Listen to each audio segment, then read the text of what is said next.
Di dalam Al-Quranul Karim Allah Subhanahu wa Ta'ala mengajarkan kepada kita cara bertamu. Bertamu pun diajar oleh Allah Subhanahu wa Ta'ala. Dan ditunjukkan beberapa tetamu yang datang kepada Nabi Ibrahim dan bagaimana layanan Nabi Ibrahim kepada tetamu supaya kita belajar melayan kepada tetamu. Di antaranya, la tadkhulu buyutan ghaira buyutikum, jangan kamu masuk selain daripada rumah kamu, hatta sehingga tastanisu, kamu minta izin, wa tusallimu, dan mengucapkan salam ala ahliha, kepada tuan rumah itu. Jangan kamu masuk rumah orang kecuali dua perkara yang kamu lakukan: al-isti'nas, al-isti'dzan, minta izin, dan juga salam. Dua perkara, bukan salam berarti sudah mendapatkan izin untuk masuk. Tak, salam satu hal, izin satu hal.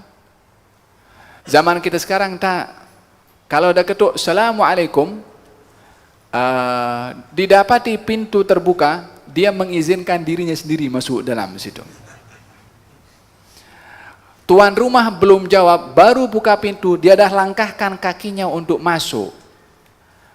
Izin, tastanisu, minta izin dulu. Sehingga baginda Rasulullah SAW satu hari datang seorang ke rumah Rasulullah, kemudian ketuk pintu, kemudian dibuka pintu rumah Nabi, dia berdiri di hadapan. Kata baginda Rasulullah, imma hakadha wa imma hakadha.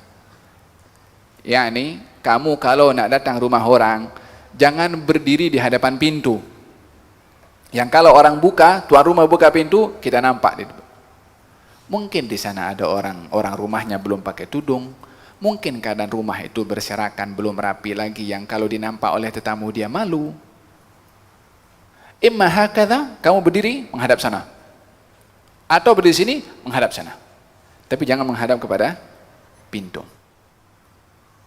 Kemudian tanya, boleh saya masuk? A'adkhul?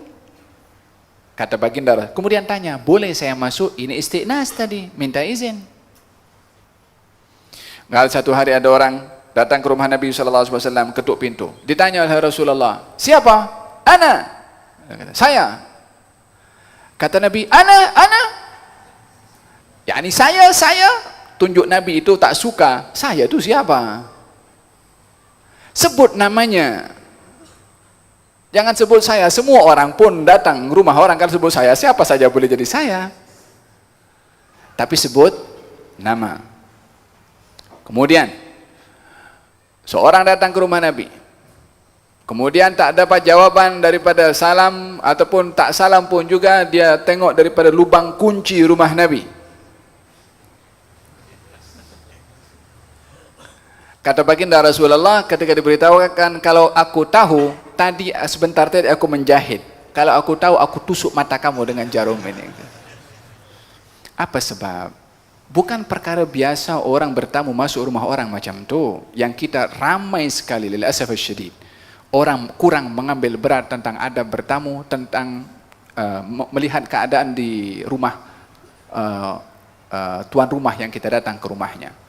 Mungkin keadaan, dan sudah menjadi satu perkara yang biasa, yang tak pakai tudung macam biasa, tak ada hal, tuan rumahnya tak marah, yang bertamu pun macam biasa saja. Ini hukum. Kenapa kalau bukan kita yang buat, yang praktis, nak tunggu siapa yang buat? Takkan ini semua hukum hanya untuk sahabat sahaja?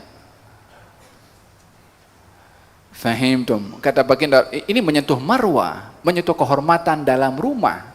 Dia bukan perkara yang biasa. Kalau tidak, kenapa Nabi sampai mengancam sedemikian? Di zaman kita sekarang, kalau orang ketuk rumah orang, kemudian tak ada jawaban, kalau rumah itu kacanya gelap, dia tengok macam ni, atau dia tengok daripada pintu belakang. Adab di dalam bertamu itu diatur dalam agama karena pentingnya untuk menjaga kehormatan rumah tangga orang lain. Dan ini perkara yang perlu untuk diperhatikan di dalam adab bertamu.